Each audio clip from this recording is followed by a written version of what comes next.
Zita rangu ndinonzi Dr. Tonderai Kasu. Ndini Director of Health Services weChitungwiza, kana kuti mukuru weCity Health Department yekuChitungwiza. Pari zvino tine outbreak yecholera muno muZimbabwe yaafekta maprovinces edu akati wandei, and pane vamwe vatofa. Saka zvandingangotaura chete ndezvekuti kuno kuChitungwiza hatisati taona case yecholera, hatisati tawanawo kana munhu umwe chete abatwa necholera kuno kuChitungwiza.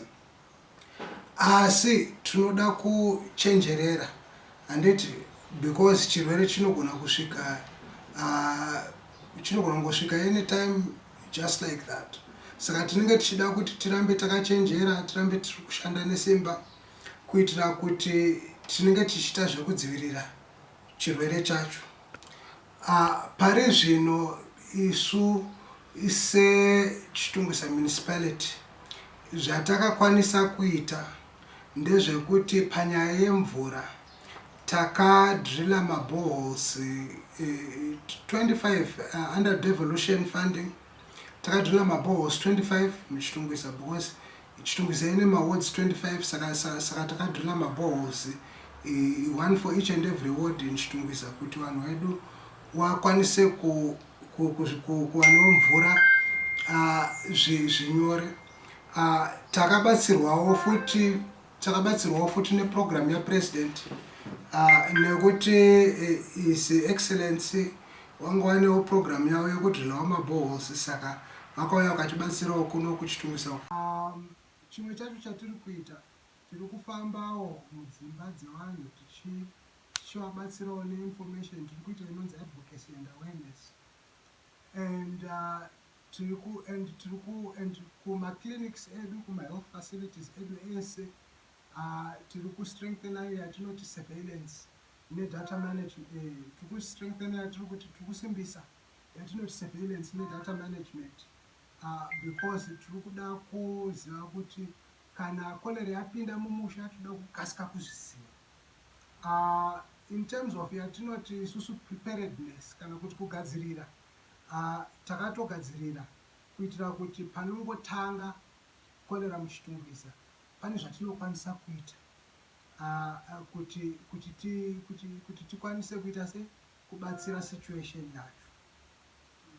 Saka pari zvino zvandingangode kutaura ndezvekuti ndanga ndichida kuti tese tinofanira kugadzirira, tese tinofanira kungodzivirirawo chirwere checholera. Ndiri kukurudzira kuti kana tiri kudzimba dzedu uko, handiti, ngatigezei maoko edu kana tabva kushandisa chimbuzi, kana tichibva kutoilet ngatigezei maoko edu. Tisati tabata chikafu ngatigezei maoko edu. Tisati tabika chikafu ngatigezei maoko edu, handiti. Ngatiitewo tsika yekugeza maoko edu nemvura nesipo, handiti. Chimwe chandingade kukurudzira vagari vemuChitungwiza ndechekuti mvura yenyu yese yekumwa, handiti, tangai maibhoilisa, handiti, musati maiita musati mamwa. Chero kana yabva kupi, tangai maibhoilisa musati mamwa mvura yacho, handiti. Chimwe chacho ndechekuti tinofanira kuchenjera, tozivawo kuti kana munhu akurwara necholera anenge akaita sei, handiti. Munhu anenge ane cholera zvaanoita anenge anorutsa, achirwadzwa nemudumbu, achichaya, handiti, achiita manyoka, handiti, anogona kunge ari kupisa mwiri, handiti. Saka makaonawo munhu wekuti ari kuchaya, ari kurutsa, ari kurwadzwa mudumbu, mokasika kuuya naye kuclinic kuti timubatsire, handiti. Chimwe futi chandingade kutaura ndechekuti makafungidzira kuti mumusha kana kuti kumba kana kuti mucommunity kunogona kunge kune munhu afa nechirwere checholera, tinenge tichida kuti musvike mutiudzewo seCity Health Department, mutinotifaiwo because pane zvatinenge tichifanira kuziva, because pane zvatinenge tichifanira kuita. Handiti ngatishandei tese kuti tidzivirire chirwere checholera, kuti tirarame tese zvakanaka. Handiti tichivaka musha wedu weChitungwiza. Maita here? Asi munhu anoita necholera anodziviriswa here? Anoitwa sei? Kana kurigwa kwacho kwakamufanana here nekurigwa muti munhu angofa zvinhu patori nameasures? Ndosaka ndiri kuti kana pari kunzi pane munhu afa nechirwere checholera, munotiudza secity health department, because pane zvinenge zvichida kutofanira kuitwa kuti tidzivirire chirwere. Because tinenge tichida kuti panofa munhu, handiti panoungana vanhu. Chirwere chinogona kubva, saka chirwere chinogona kubva ramba chichiita sei chichispreada ipapapo, paungana vanhu.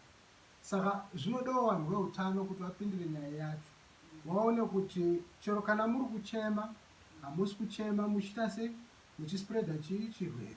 Handiti and also nhengerekene cholera yacho inospreada through body fluids are contaminated. Saka kana munhu afa panenge pane body fluids are contaminated. Handiti saka zvinenge zvichidawo kuti veutano vauye vachibatsira. Ndosaka ndichiti kana muri kufungidzira kuti pane munhu mumusha afa necholera, munotidaidza kuti muwane rubatsiro.